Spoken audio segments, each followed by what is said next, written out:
Welcome back everyone to the second episode of Business Application Programming Interface, right?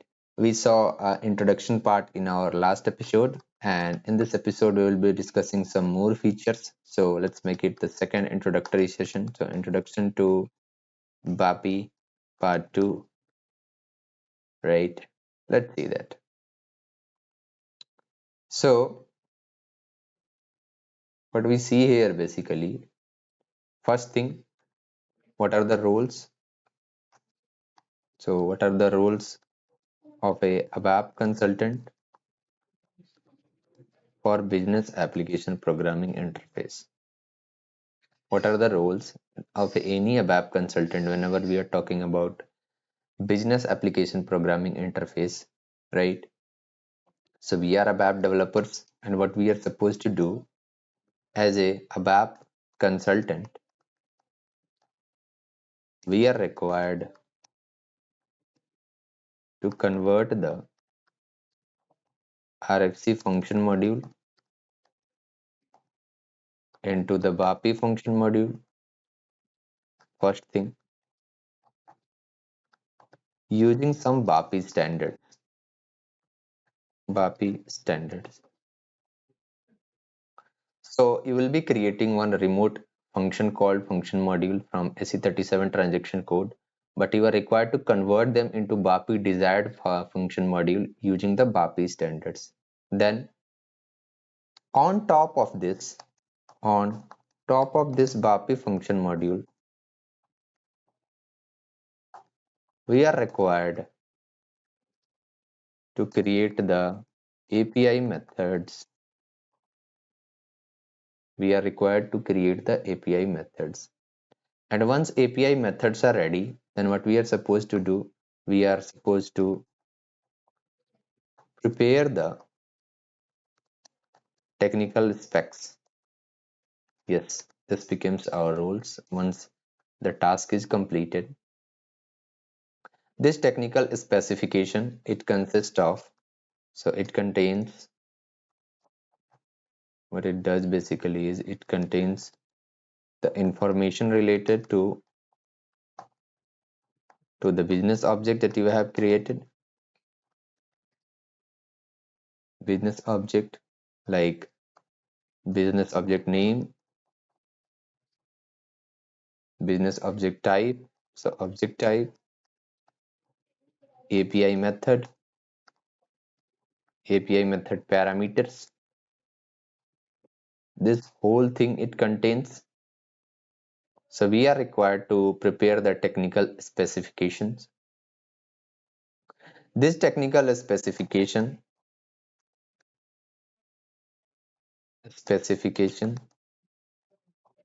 we will provide to the legacy programmer, and using the legacy, using this, the legacy programmer will call the API method from the legacy application. Legacy application means non-SAP application, right? So they are going to call it. This is a specific roles of any ABAP consultant for BAPI. Now here I said using some BAPI standards, right? So what are these BAPI standards that we are required to follow? Let's see that as well. Business application programming interface standards, so that we can convert any RFC function module into a BAPI function module. So what are the things we are required to do here? First, every standard BAPI name will always start with BAPI underscore. It will always start with BAPI. Then every custom BAPI will always start with, we all know all the custom we always have Z naming convention, right? So every custom BAPI will always start with Z BAPI. by following the naming convention. Third thing that we are going to see, all the parameters of the function module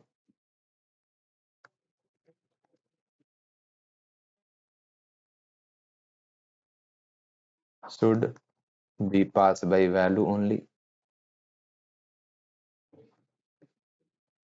All the parameters of the function module should be passed by value. This is mandatory step, so please remember. Yeah. Then every BAPI always have exporting parameter by name, return,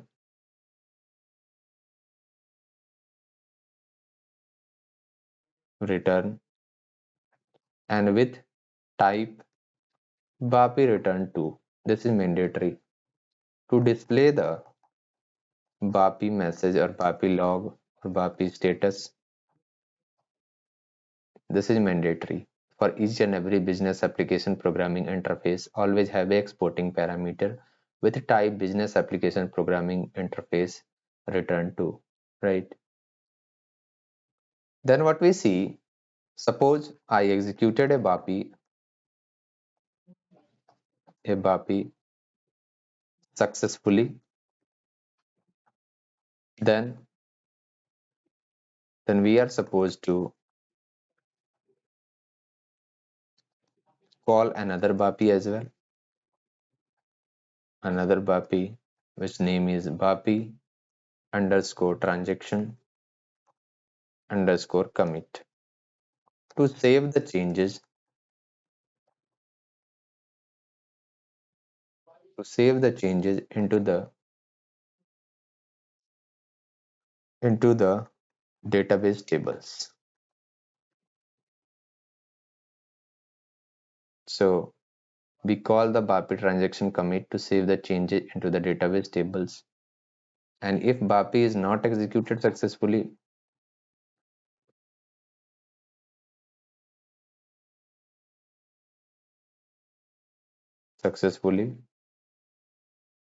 this can also be another case, right? Either it will execute successfully or it will not execute successfully. So in this case, we are required to call another BAPI, whose name is BAPI transaction rollback